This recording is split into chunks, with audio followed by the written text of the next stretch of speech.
path of salvation.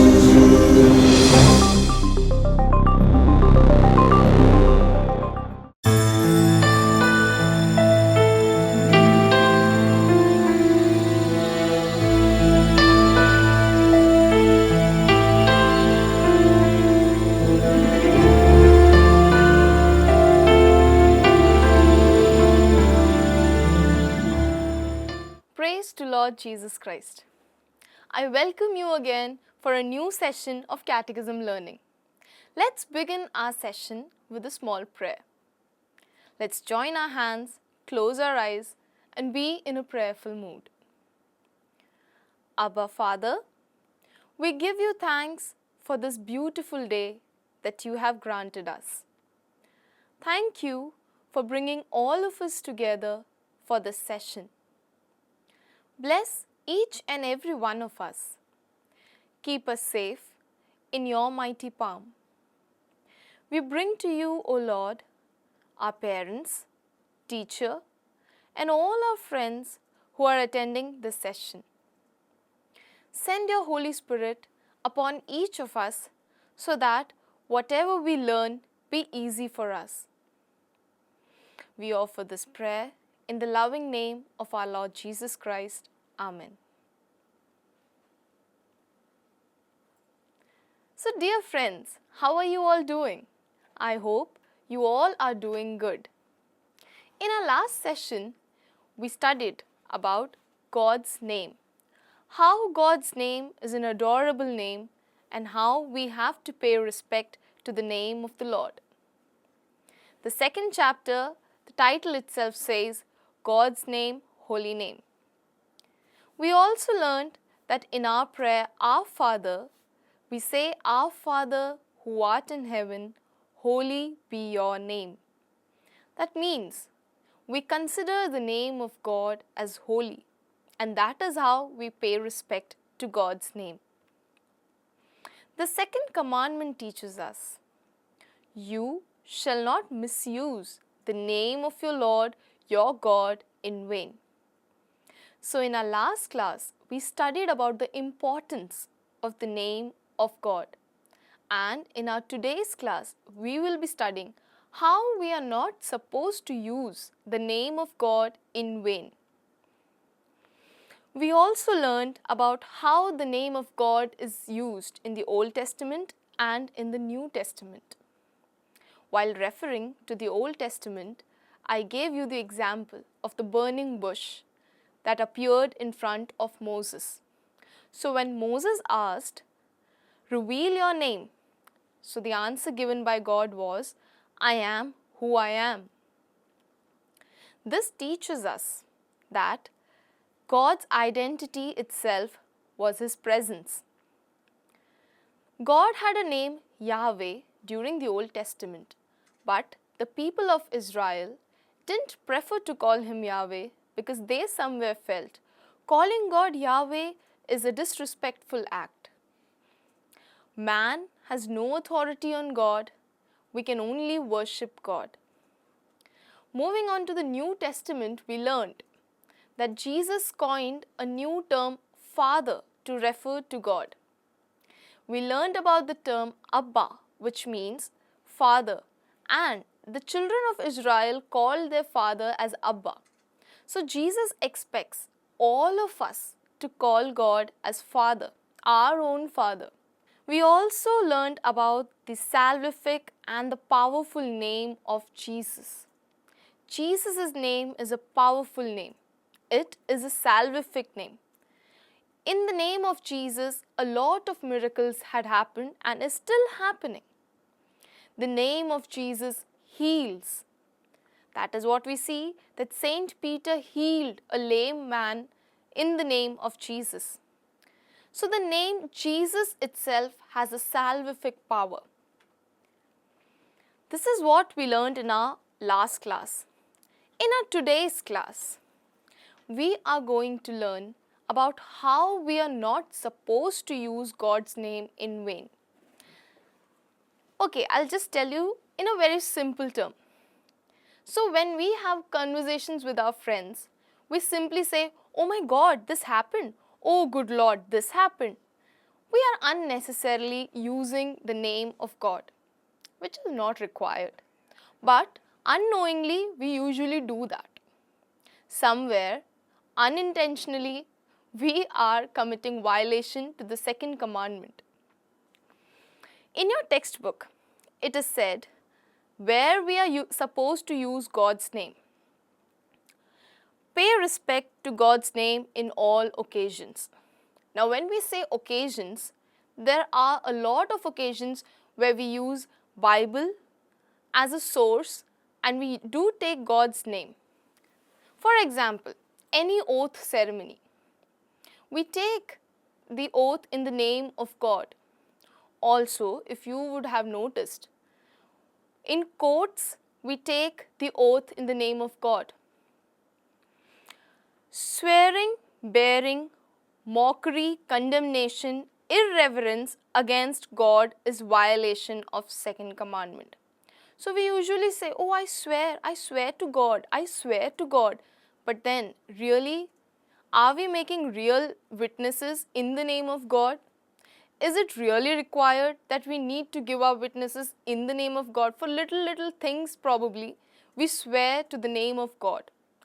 We somewhere do not pay respect to the name of God by doing these acts. Questioning God's providence and accusing God as merciless and unjust are also serious sins. Somewhere in our first chapter, we understood that whatever happens in our life happens with the will of God. So sometimes when we go through tough situations, we are not expected to call God merciless or to go and blame Him for our difficult situations. Somewhere we will come out of it. But then, by calling God merciless, calling Him unjust, we are violating the second commandment given to us. Cursing one's own fellow beings, created in God's image, is teasing God Himself. Of course, each of us, if you look at your siblings, if you look at your parents, if you look at your teachers, your friends, all of us are created in the image and likeness of God. So when you curse or when you say bad words about any of them, you are kind of saying those to God Himself. Isn't that paying disrespect to God? Of course it is. So next time, if you curse anybody, please keep this in mind. Moving further, we know that Lord is holy. Also, apart from Lord, whatever is related to Lord is also holy. We are expected to pay respect for Mother Mary and all the saints. Why? Because these are the favorite people of God. When we pray to God, when we pray to Mother Mary, we need to pray with certain respect. We need to understand that these people are the ladder that help us to reach God faster. Respect persons, places, objects dedicated to God.